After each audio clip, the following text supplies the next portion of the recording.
وأصحابه أجمعين. الحمد لله والصلاة والسلام على سيدنا محمد وعلى آله وأصحابه أجمعين.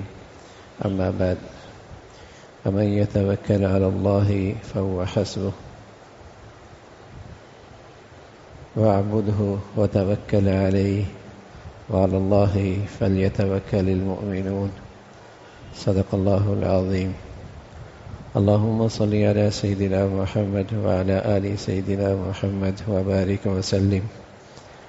اللهم صل على سيدنا محمد النبي الأمي وعلى آله وأصحابه وسلم. اہل ایمان کی خوبی ہے اللہ تعالیٰ پہ بھروسہ،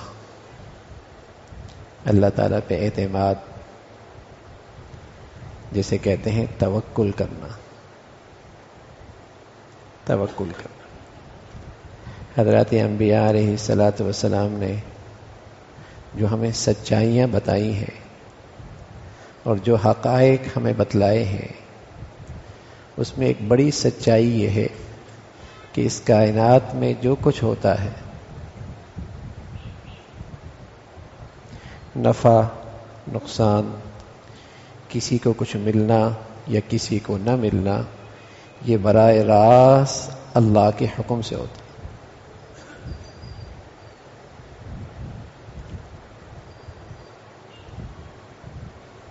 اسباب، وسائل، ان کی حیثیت ایسی ہے جیسے آپ کے گھر میں نل میں پانی آتا ہے، اس نل کا تقسیم سے کوئی تعلق نہیں کہ چونکہ آپ کے گھر میں نل ہے تو اب تقسیم، پانی کی تقسیم ہوگی. وہ حکم کہیں اور سے ہوتا ہے، لیکن وہ حکم پورا کس واسطے سے ہوتا ہے؟ نل سے پانی آتا ہے. تو اسباب اور وسائل کی حیثیت صرف اتنی ہے کہ یہ راستہ ہے، یہ ذرائع ہیں جس سے وہ چیز ملتی ہے.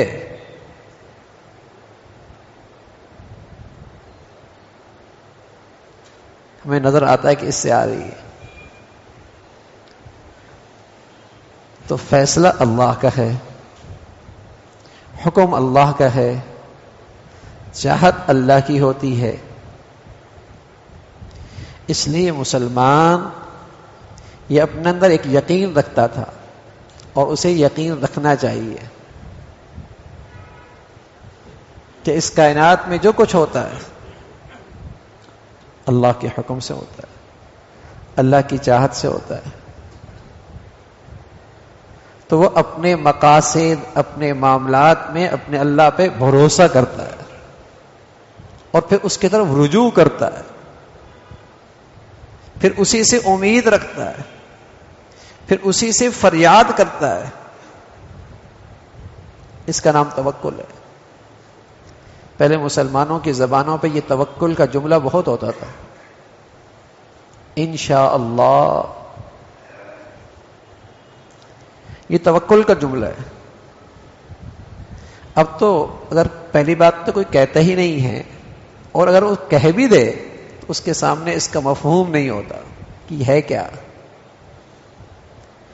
یہ توکل کا جملہ تھا کہ میں نے اپنی تدبیر کر لی، اپنے اسباب کر لیے، اپنی محنت پوری کر لی، اپنی طرف سے پوری کوشش کر لی، لیکن ہوگا تب جب اللہ چاہے گا.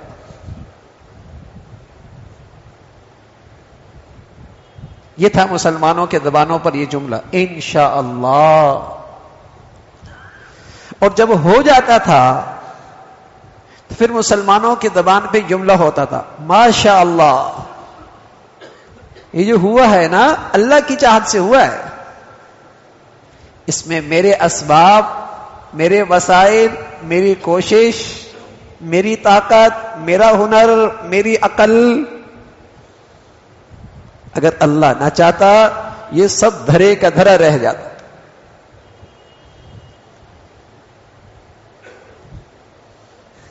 یہ مسلمانوں کے زبانوں پہ یہ توکل کے کلمات ہوتے تھے. ڈاکٹر بھی جب نسخہ لکھتا تو نسخے کے اوپر لکھا ہوتا هو الشافی. ٹیسٹ ہو گیا، بیماری سامنے آ گئی، اس کے مطابق میں نے دوا بھی تجویز کر لی، نہ اس دوا سے کچھ ہونا ہے، نہ اس بیماری کے تشخیص کرنے سے کچھ ہونا ہے، شفا تو اللہ کے ہاتھ میں ہے. شفا تو اللہ کے ہاتھ میں ہے، وہ چاہیں گے تو ہوگی، ورنہ بیماری کی تحقیق بھی ہو گئی، بیماری تک پہنچ بھی گئے، دوائی بھی اس کے مطابق تجویز ہو گئی، نہ چاہے تو صحت پھر بھی نہ ملے.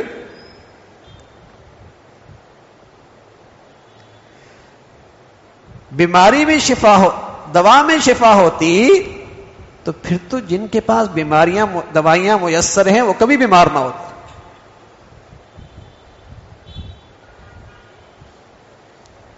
وہ تو اللہ کے حکم سے ہے. تو مسلمان اپنے اللہ پہ بھروسہ کیا کرتا تھا، اعتماد. ہم اپنے دنیاوی معاملات میں کس پہ بھروسہ کرتے ہیں؟ اپنے معاملات میں 3 چیزیں دیکھتے ہیں. اس کے اندر سمجھ بوجھ ہے، میرے معاملے میں اس معاملے کو جانتا بھی ہے، علم. دوسری چیز یہ ہے کہ اس کے اندر قدرت بھی ہے، کر بھی سکتا ہے نہیں کر سکتا، طاقت. اور تیسری چیز یہ دیکھی جاتی ہے کہ یہ میرا خیرخواہ ہے، کہیں بدخواہ تو نہیں. تب آدمی اس پہ بھروسہ کرتا ہے. دکان حوالے کر دی، فیکٹری حوالے کر دی، کارخانہ حوالے کر دیا، کوئی اور کام اس کے سپورٹ کر دیا. یہ 3 چیزیں دیکھتا ہے، سمجھ ہے، علم ہے، قدرت بھی ہے نہیں کام کرنے کی، میرا خیر خواہ بھی ہے کہ نہیں. اب بتائیے یہ تینوں چیزیں جس اعلیٰ درجے میں اور کمال درجے میں اللہ تعالی کی ذات میں پائی جاتی ہیں، کہیں اور اس کا تصور ہو سکتا ہے کہ وہ ذات میرے احوال سے بھی پورا واقف، اور اس ذات کو کام کرنے کی قدرت بھی حاصل، اور میرا خیر خواہ بھی. تو مسلمان کو پھر اپنے معاملات میں کس کے حوالے کرنی چاہیے؟ اللہ کے. پھر اللہ کی ذات پہ بھروسہ کرنا چاہیے.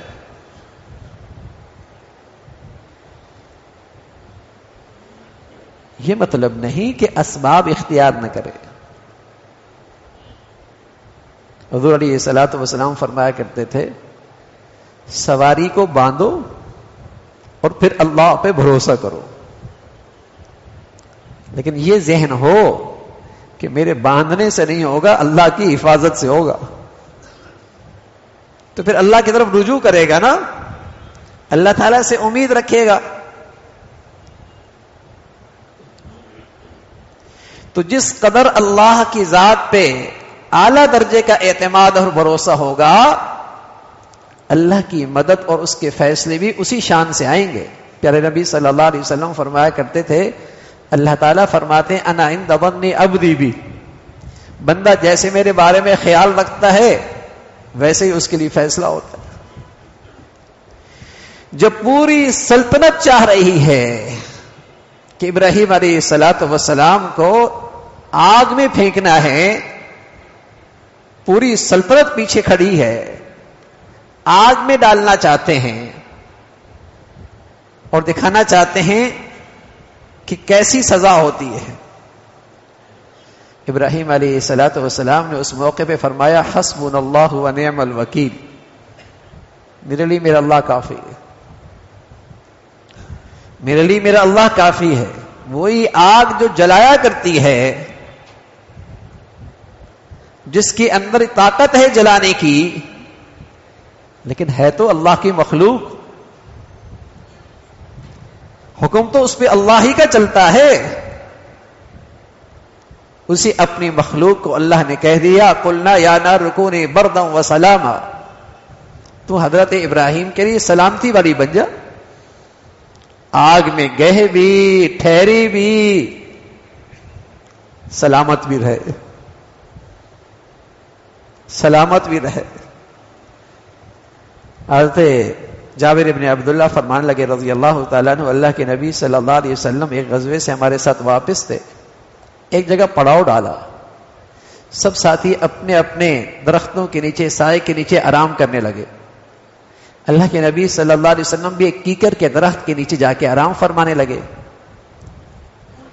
ایک دشمن آہستہ آہستہ چھپتے ہوئے قدموں کی آہٹ کو سنبھالتے ہوئے آپ علیہ الصلوۃ والسلام کے پاس آ کھڑا ہوا، تلوار نیام سے نکالی اور آپ علیہ الصلوۃ والسلام سے کہنے لگا اب آپ کو کون بچائے گا؟ میں یمنعک منی، اب آپ کو کون بچائے گا؟ دشمن سامنے ہے، قتل کے در پہ ہے، تلوار ہاتھ میں ہے، نیام سے نکال رکھی ہے، سامنے والے نہتے ہیں،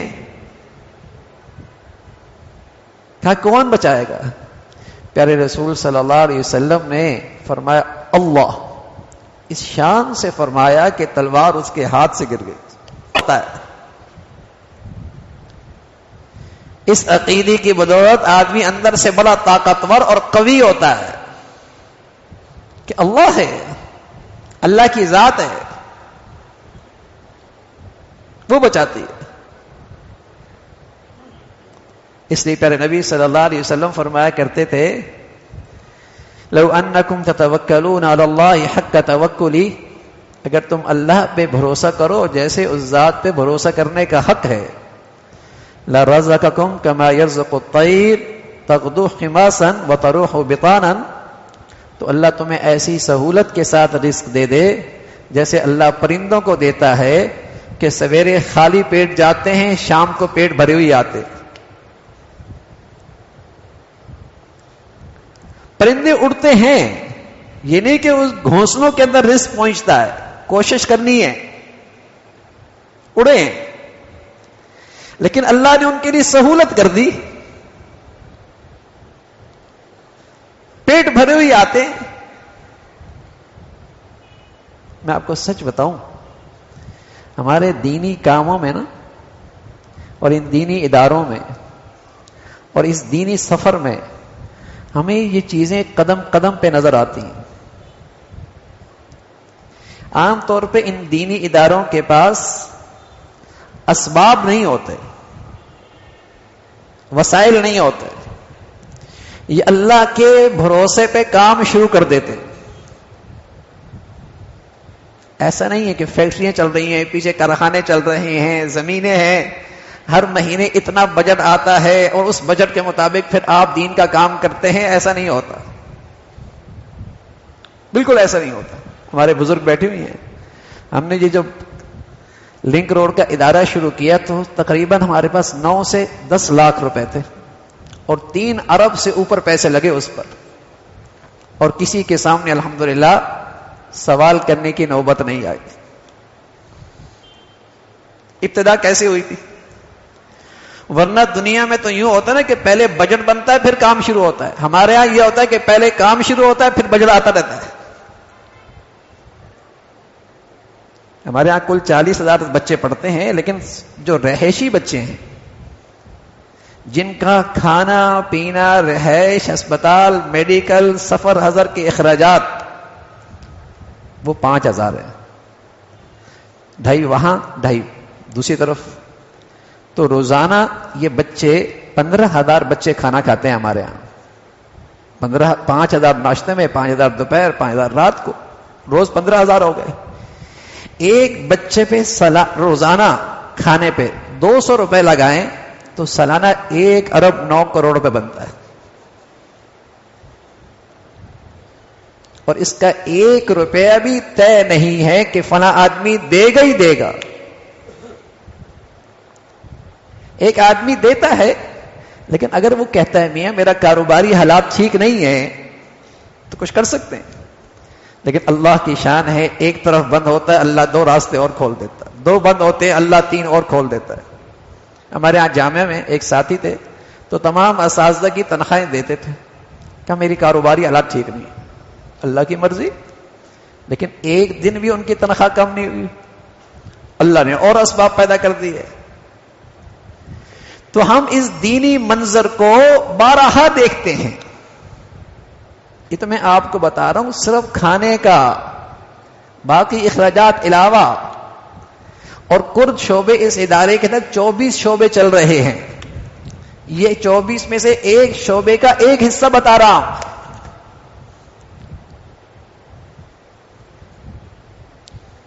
وَفِي السَّمَاءِ رِزْقُكُمْ، تمہارے روزی کے فیصلے آسمان پہ. بس اللہ تعالی ہمیں اپنی ذات پہ صحیح یقین اعتماد نصیب فرما دے. رزاق اللہ ہے. ہاں ہم ساتھیوں سے کہتے ہیں کہ ہم نے محنت پوری کرنی ہے، دیانت سے پورا کام کرنا، باقی معاملہ اللہ کا، باقی معاملہ اللہ کا. لوگ ہمارے ہاں آتے ہیں جو سارے اپنے نقشے مادیت کی بنیاد پہ اپنے سارے نقشے بناتے ہیں نا، وہ آتے ہیں وہ کہتے ہیں ہوتا کیسے ہی. تو ہم ان سے کہتے ہیں یہ ہمیں بھی سمجھ میں نہیں ہوتا کیسے ہوتا ہے. پھر کہتے ہیں پیسہ کہاں سے آتا ہے. میں ان سے کہتا ہوں یہ بھی ہمیں سمجھ میں نہیں آتا.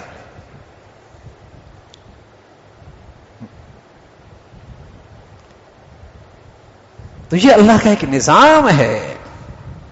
بس اللہ تعالی ہمیں اپنی ذات پہ یقین نصیب فرما دے. اور کبھی ایسا نہیں ہوا کہ ہم نے کوئی ایسا طریقہ اختیار کیا ہو جس سے دین کا وقار خراب ہو، یا کوئی ایسا انداز اختیار کیا ہو جس سے اہل دین کی سبکی ہو، ان کی عزت پہ حرف آئے. نا میاں ہم تو بیٹھے ہیں، اللہ نے یہاں بٹھایا ہے، جتنا اس ذات کی مرضی ہی کام لے لیں گے. اب جن کے وسائل آ رہے ہیں ان کی امانت ہے، جتنا اللہ دیں گے کرتے رہیں گے. کبھی ایسا اختیار نہیں کہ ہم کسی کے گھر گئے ہوں، کسی سے جا کے سوال کیا ہو. بلکہ آپ جانتے ہیں یہاں بھی ہم نے کبھی سوال نہیں کیا، اور صرف اس لیے نہیں کیا کہ مجمع مختلف ہوتا ہے. ہر آدمی کو تو دل میں دین کی عظمت نہیں ہوتی نا، تو کسی کے دل میں اس کی کمی نہ آ جائے دین والوں کی. لیکن اللہ تعالی اپنے فضل سے، اپنے قدرت سے، اپنے خزانوں سے، اس کے خزانوں میں تو کوئی کمی نہیں ہے. وَلِلَّهِ خَزَائِنُ السَّمَاوَاتِ وَالْأَرْضِ، زمین و آسمان کے خزانے اس پہ. تو میرے عزیزو، اللہ کی ذات پہ بھروسہ، توکل بڑی دولت ہے. اللہ تعالی ہمیں نصیب فرما دے، اللہ تعالی ہمیں نصیب فرما دے. جس درجے کا اللہ کی ذات پہ بھروسہ ہوگا، اعتماد ہوگا، اس ذات کی طرف سے مدد اور نصرت کے فیصلے اسی شان سے ہوں گے. اللہ تعالی عمل کی توفیق نصیب فرمائے. اللہم لک الحمد کلو ولک الشکر کلو. اللہ